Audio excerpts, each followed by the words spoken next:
Okay, this video is a continuation of the discussion of the rise of the labor movement in U.S. history. And we're going to start here with the Knights of Labor, led by Terence V. Powderly, Grand Master Craftsman. Let's take a look at what the goals of the Knights of Labor were.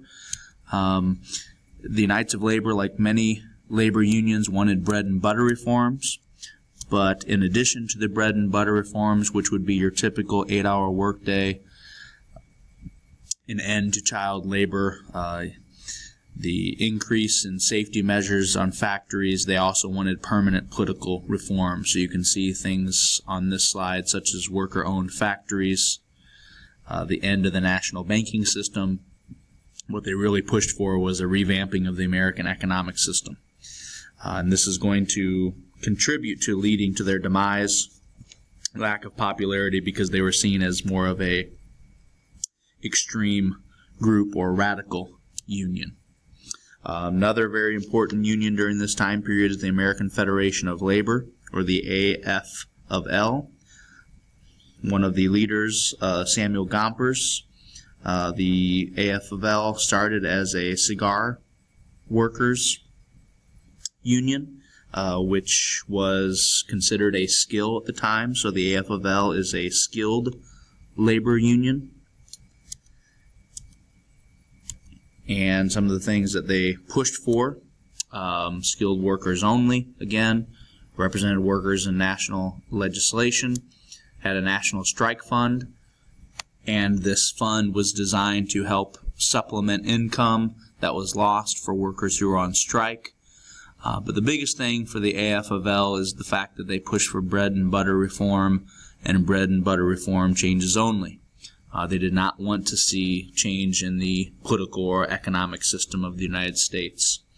The AFL still exists today, is now known as the AFL-CIO, which was formed in 1955. The CIO stands for Congress of Industrial Organizations, so the two groups merged in the 1950s and still exist. One of the biggest reasons why they exist today is because they are more of a conservative union versus the radical unions that become unpopular because of the extreme measures they took to accomplish or to meet their demands of their workers. All right, so some specific strikes and labor unrest. The Great Railroad Strike of 1877, where railroad workers across the country decided to not service trains.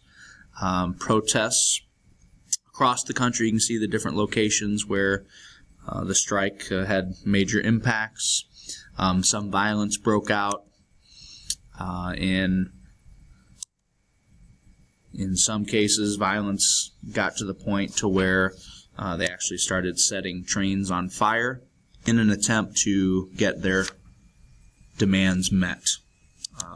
The response by the President of the United States, Rutherford B. Hayes, who is probably most famous for his presidency bringing an end to Reconstruction, also brought an end to the railroad strike.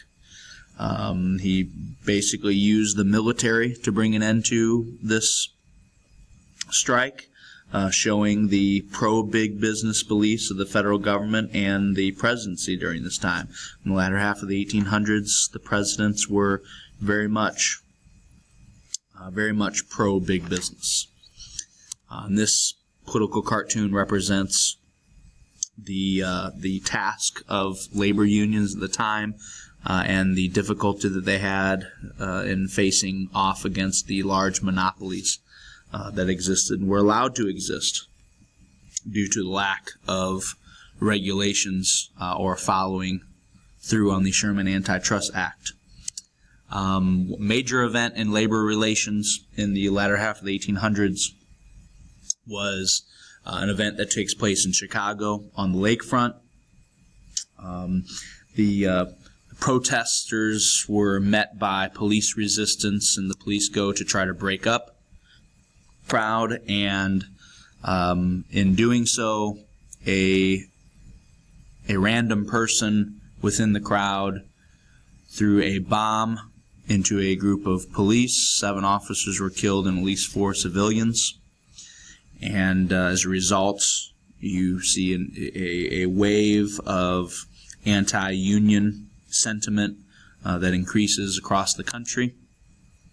In this example of the Chicago Times, let us whip these Slavic wolves back to the European dens from which they issue, or in some way exterminate them. This is a reference to the fact that many Americans, and in this case the press, believed that the people responsible for the violence, like the Haymarket affair, were anarchists that left Eastern Europe to come to the United States to really expand their anarchist beliefs and attack what many felt attack capitalism.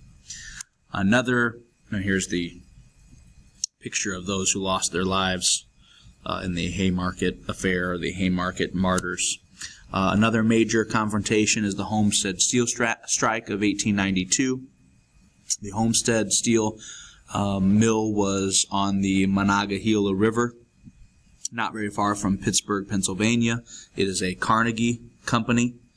And you can see the Association of Iron and Steel Workers are the ones who put together their efforts to protest against the company owned by Carnegie. Carnegie decided to hire Henry Clay Frick in 1891 and puts him in charge of this particular factory. The beliefs of both Frick and Carnegie that this particular mill was being held back by the union and its organization, and that if the union could be wiped out, then productivity would increase dramatically. Carnegie was publicly in favor of unions. In fact, one time he stated that no steel mill was worth a single drop of blood, but he agreed with Frick in his assessment that the union had to be broken if production was going to improve, and this company or this particular mill was going to become profitable. So what happens is that the workers actually seize control of the factory, and Frick is going to bring in Pinkerton agents to pretty much fight back against the workers and regain control of the factory. And in doing so, the Pinkerton agents will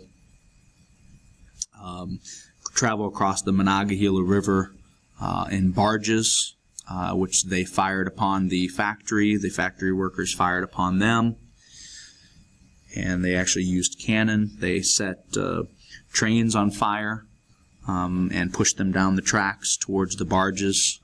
Luckily, they did not. They stopped at the bottom of the hill before they hit the barges and burned themselves out. Ultimately, the state militia was brought in to put an end to the conflict.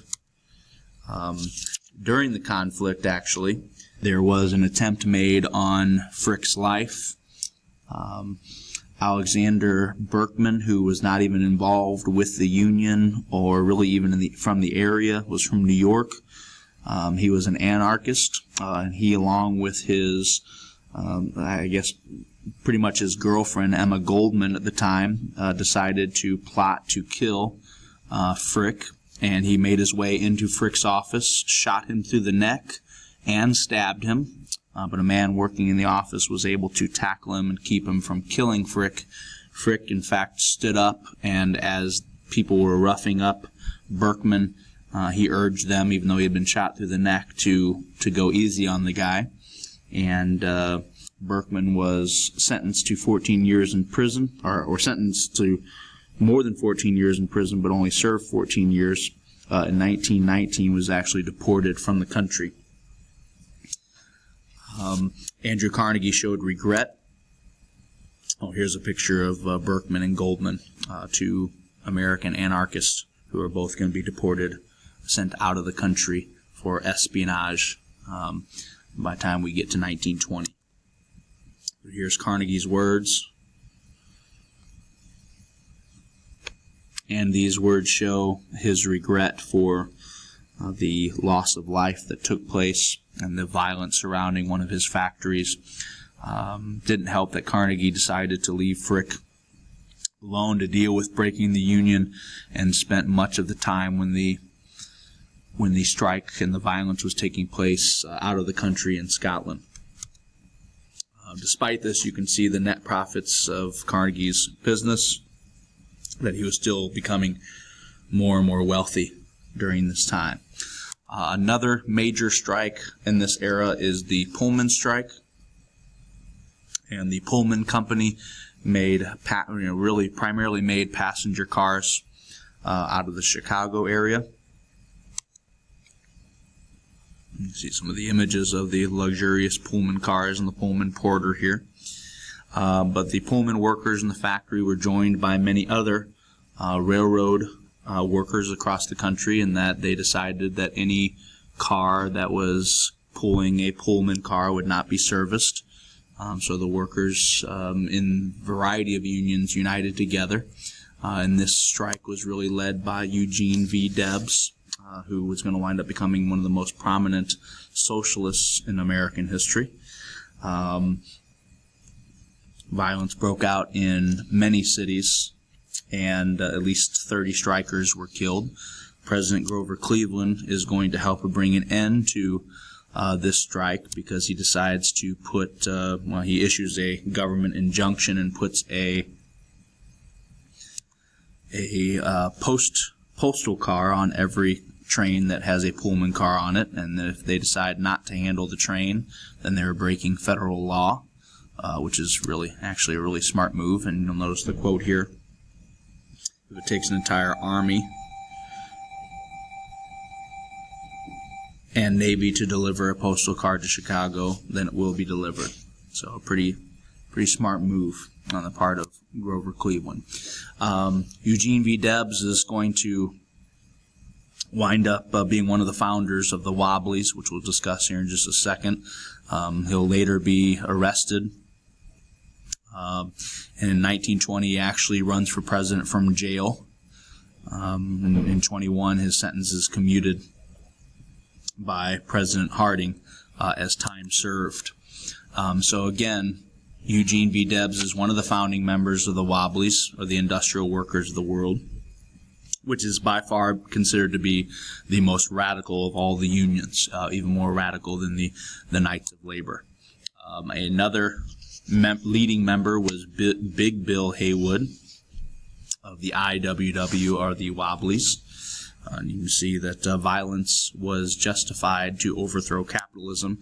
So really, big part of what the Wobblies pushed for was an end to capitalism in America, and a push more towards socialism, to where factory workers controlled the factories and controlled the economy. Another leading member of an organization much like the Wobblies, and here's just a little political cartoon of the workers uniting. But another founding member of the Wobblies, or the IWW, is Mother Jones, who also led at one time the United Mine Workers, fought against child labor. But you see here was a founding member of the IWW. The premise, or the formula, as is said, for these more extreme unions is really a push towards anarchy and a push towards changing the American economic system. And by the end of the century, really few major gains were made. The unions turned out not very effective. It's not going to really be until the progressive movement in the early 1900s, and the support of people like Teddy Roosevelt and recognizing unions, to where unions are going to wind up being very effective.